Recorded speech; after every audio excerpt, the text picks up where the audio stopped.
today I'm going to share with you my advent calendar that I'm making. I am DIYing a Lego advent calendar this year. Why Lego? Why not chocolate? Well, there's something about daily chocolate treats that, I don't know, I just don't really love it. Don't get me wrong, I'm not against chocolate. I love chocolate and I'm okay with the kids having chocolate, but I find that in the lead up to Christmas, when they have a chocolate advent calendar and they're used to eating chocolate daily, by the time Christmas is over and we're coming into the new year, I find I get a lot of fights, a lot of arguments when we're not doing chocolate daily anymore. They just get really used to it. They get used to the idea of having treats every day, and life's a lot harder when you're arguing about it all the time. So this year I thought what I would do is create an advent calendar that is not based on chocolate, that is just nice and easy and simple and fun and something to celebrate the fact that Christmas is coming, something little that we can share every day. And I also wanted to use, some of the stuff that I already had around the house to be able to make this work. So I thought, I'm putting it together now. And I thought you might want to have a look at how I do it. So we're going to go chocolate free this year. I had some stuff laying around the house, and I've been on Pinterest a lot lately, and probably an unhealthy amount, and I noticed a lot of Lego advent calendars. I actually have an advent calendar pin board on Pinterest now. I'm that obsessed with it. But Lego is a really big thing. So I wanted to use a Lego advent calendar this year, but when I looked them up, they were $40 each, and I think that was the US price. And when I went to the shops, I couldn't find any anyway where I am in Australia. I'm in New South Wales. Couldn't find any Lego advent calendars there, and wasn't planning ahead early enough to take care of the delivery. So I thought to myself, you know what? It's not the fact that it's a Lego advent calendar that they're going to love. It's just the fact that there's Lego every day that they're going to love. So why not just get any old Lego set and make my own advent calendar? So that's what I did. I went to the shops and I got this. It's a little Aurora one, Disney Princess. It was about $15 or maybe $20. But it was half the price of the Lego advent calendar, so that was good. There's a few other things that you're going to need, so I'll run you through that. I've got a list here. So number one, small Lego set. Number two, you're going to need just some envelopes, just some regular normal envelopes. Yep. You need some pretty numbers to put on your envelopes. You could draw them with marker if you want to, or you can download a printable off the internet. These are some cute ones that I found. Those ones I found on a website called familyfreshcooking.com. If you're watching this on the blog at beautifulyorganised.com, then I will leave a link under the video for it.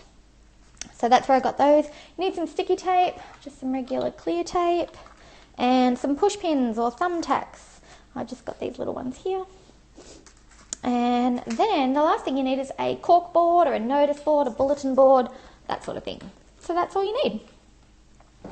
Okay, so I'm going to show you how I made this work. I've got to do this in one afternoon before my kids start coming home from school and seeing this set up. So I'll show you what I've done so far. I'm going to move the camera for a second. Okay, so this is how I've set it up. Okay. So basically what I did was I opened up the Lego, and it always comes with instructions. So I opened up the instructions and I took a look, and you see how in the pages they always have a step-by-step?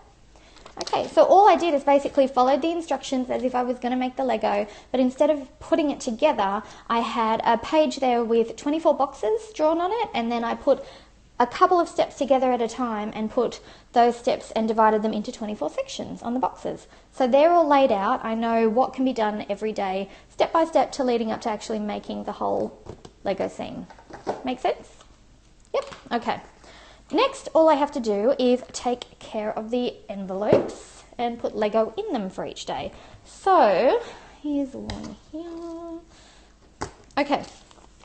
So I took my pretty number. Now you can do this really fancy if you want to. You can have, draw it yourself if you're really artistic, or you can use craft glue and glue these on, or laminate them and use them every year.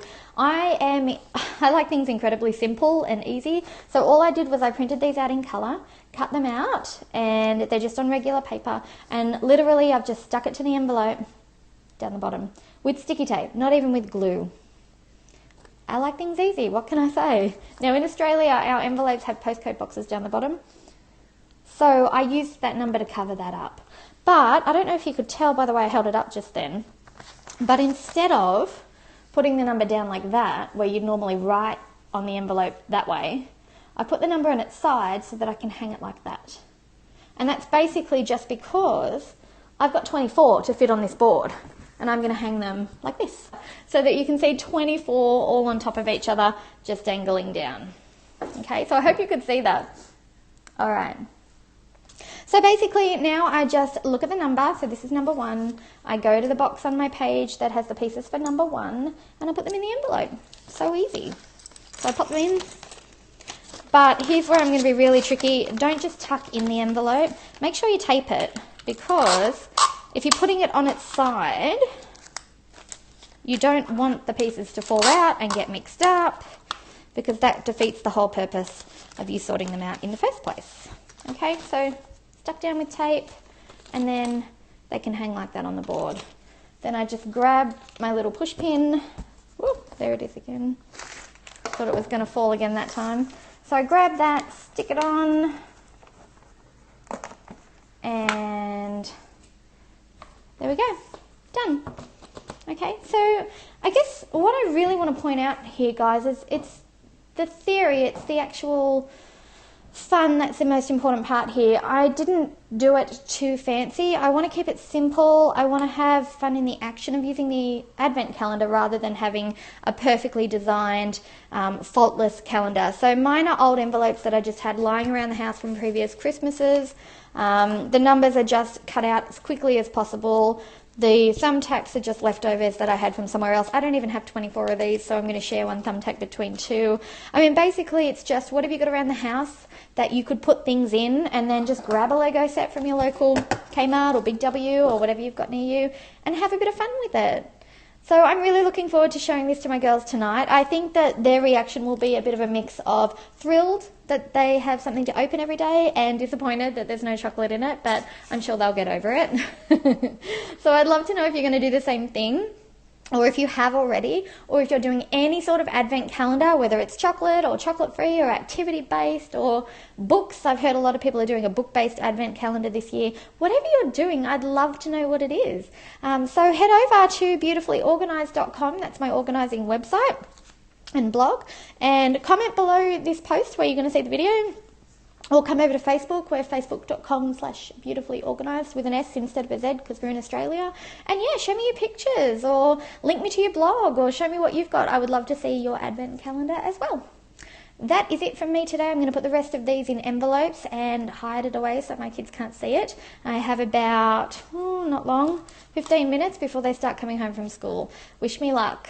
Okay, I'll see you next time. Oh, yes, also, if you haven't visited before, there's some freebies over on the website, so beautifulyorganised.com. I know there's an ebook, there's a free class you can take, there's always lots of good stuff there for you. So if you want to go and grab that to make your life a little bit easier as a busy mother, then go right ahead. And I'll see you in the next video. Bye.